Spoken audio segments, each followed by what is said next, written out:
윤석열 대통령께서 명예롭게 그 자신의 임기를 단축하는 데 동의하시고 4년 중임제를 포함해서 저희가 얘기하고 있는 그 영어로 쓰겠습니다. 7포인트, 7가지 최소 7포인트 그 개헌에 동의하신다면 지금까지 국정 운영의 실패, 비리, 무능, 무책임에도 불구하고 대한민국 헌법을 바꿨다는 점에 있어서 기여한 대통령으로 역사에 남을 것이라 생각합니다.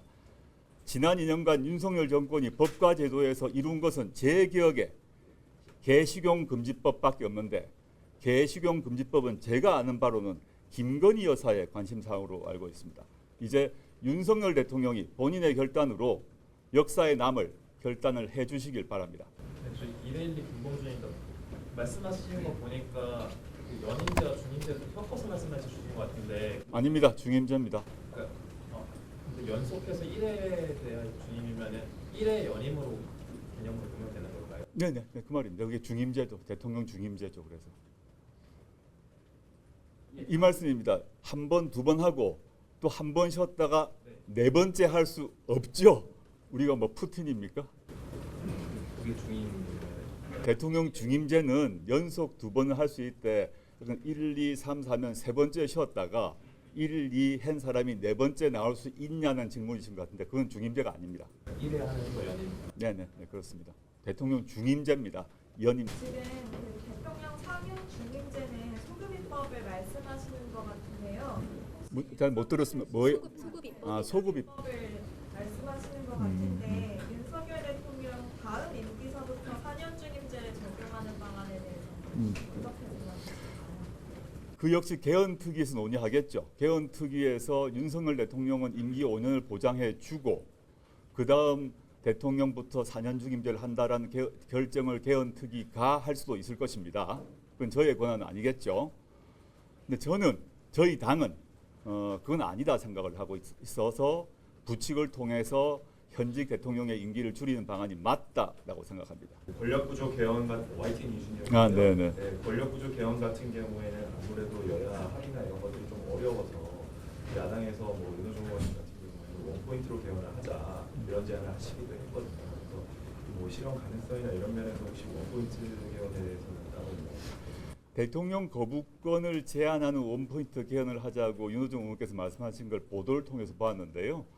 개헌을 한다고 하면 나라 전체를 바꾸고 국민투표까지 해야 됩니다. 국민투표를 해야 되는 사안에서 대통령 거부권 제한 그거 하나만 가지고 국민투표를 한다는 것 너무 좀 우리가 해야 될 논의 우리 전체 국력이 다 동원돼야 되는데 너무 아깝지 않나 생각을 해요. 하려면 그 저희가 7포인트라고 한 건데 사실 개헌하려면 한두 개가 아닙니다. 근데 물론 이 역시 개헌특위에서 정해야겠죠. 뭐 7개를 할지 10개를 할지 그건 뭐 지금 예단할 수 없는데 조국혁신당 입장에서는 현식이 최소 필요한 것을 뽑아보니 한 7개가 되었다. 이렇게 말씀드리겠습니다. 배 기자입니다. 그 임기 단축 개헌 말씀하셨는데 일단은 윤석열 대통령이 수용할 가능성이 있다고 보시는 건지 좀 궁금하고요. 그 권력구조 개편이 워낙 어렵다 보니까 뭐 가령 이제 대선 결선 투표 같은 얘기를 대안으로 말씀하시는 분도 있는데 그 부분은 혹시 법무과장에서 어떻게 생각하시나요? 두 번째 질문부터 답을 드리면 결선 투표제를 도입할 것인가 말 것인가는 개헌특위에서 논의를 해야 될 겁니다. 그러니까 대통령 중임제가 있는 나라에서 결선 투표를 도입하는 나라도 있고 결선 투표를 도입하지 않는 나라도 있습니다. 이 경우를 제가 지금 미리 단정적으로 말씀드리고 싶지 않고 현재 차원에서는 중임제로 바꾸는 것이 먼저다 생각합니다. 첫 번째 윤석열 대통령이 그 동의할 것인가 여부는 알 수가 없죠. 지금은. 그런데 총선 끝나고 난 뒤에 예컨대 보수적인 법률가이시고 이명박 정부 시절에 법제처장을 하셨던 이석연 변호사께서는 저희와 거의 유사한 주장을 하신 것 같습니다. 물론 그 국민투표 개헌을 하려면 국민투표가 필요하니까 국민투표의 시기와 지방선거의 시기에서는 약간 차이가 있는 것 같아요.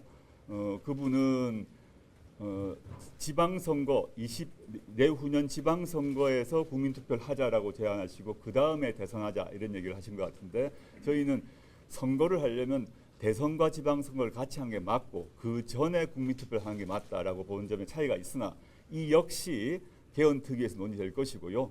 그리고 제가 언론 보도를 통해서 본 바로는 물론 보수적 정당인 그 개혁신당의 일부 당선자도 유사한 개헌 제안을 한 것 같습니다.